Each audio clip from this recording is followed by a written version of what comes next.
বন্ধুরা সবাই কেমন আছো? আজ আমি তোমাদের দেখাবো নারকেল চিংড়ি পাতুরি।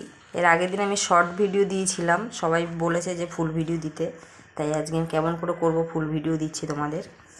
এখানে আমি নারকেল বেটে নিয়েছি মিক্সিতে, আর এখানে আছে চিংড়ি মাছ একটু বেটে রেখেছি, আর ওখানে আছে চিংড়ি মাছ।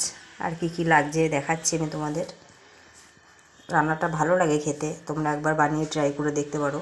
সবার প্রথমে আমি দিয়ে দেবো নুন স্বাদ মতো এর মধ্যে, তারপরে দিয়ে দেবো হলুদ গুঁড়ো অল্প, তারপরে দেবো লঙ্কার গুঁড়ো। খাবারটা একটু মিষ্টি মিষ্টি হবে, তাই খুব বেশি ঝাল নুন চলবে না, হালকা ঝাল নুন দিতে হবে। আর খুব সামান্য জিরের গুঁড়ো, একদম অল্প। তারপরে দেবো এর মধ্যে সর্ষের তেল, তেলটা একটু বেশি লাগবে, তেলটা একটু বেশি দিও। আর কটা কাঁচা লঙ্কা দিয়ে দিচ্ছি, যারা একটু ঝাল খাবে কাঁচা লঙ্কাটা টিপে খেতে পারবে। তারপরে এইভাবে সুন্দর করে এটা হাত দিয়ে মেখে নিতে হবে ভালো করে।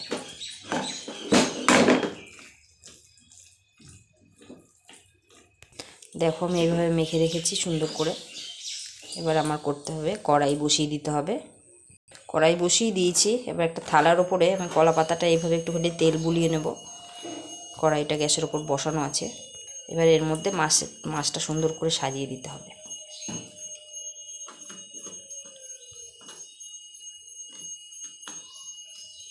ঠিক এইভাবে পাতলা করে পাতার উপরে সাজিয়ে নেবে মাছটা। কড়াইয়ের ভেতরে আর একটা পাতা দিতে হবে, নাহলে পুড়ে যাবে। আর একটা পাতা দিয়ে এবার ওই মাছটা আমি দিয়ে দেবো এর ওপরে। খুব আস্তে আস্তে করবে, দেখবে পাতাটা ফেটে না যায়, ফেটে গেলে কিন্তু খাবারটা হবে না বানানো। পাতাটা যাতে না ফাটে সেই দিকে খেয়াল রাখবে। এইভাবে দিয়ে এবার আমি মিডিয়াম আঁচে এটা দিয়ে রাখবো। ঢাকা দিলে জল বেরিয়ে যাবে, এটা আমি ঢাকা দেবো না, গ্যাসটা কমিয়ে দিয়েছি খুব।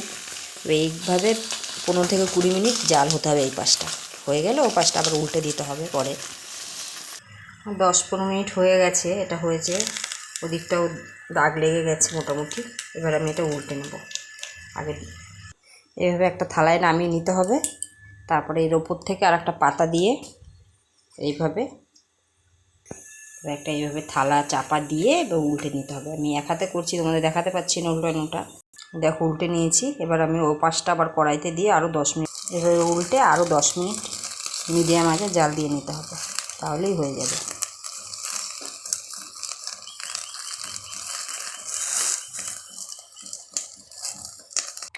হয়ে গেছে আমার নারকেল চিংড়ি পাতুরি, নামিয়ে নিয়েছি। রান্নাটা ভালো লাগলে শেয়ার করে দিও, একটা সাবস্ক্রাইব করে দিও, আর অন্য রান্না দেখার জন্য পাশের বেল বাটনটা টিপে দিও।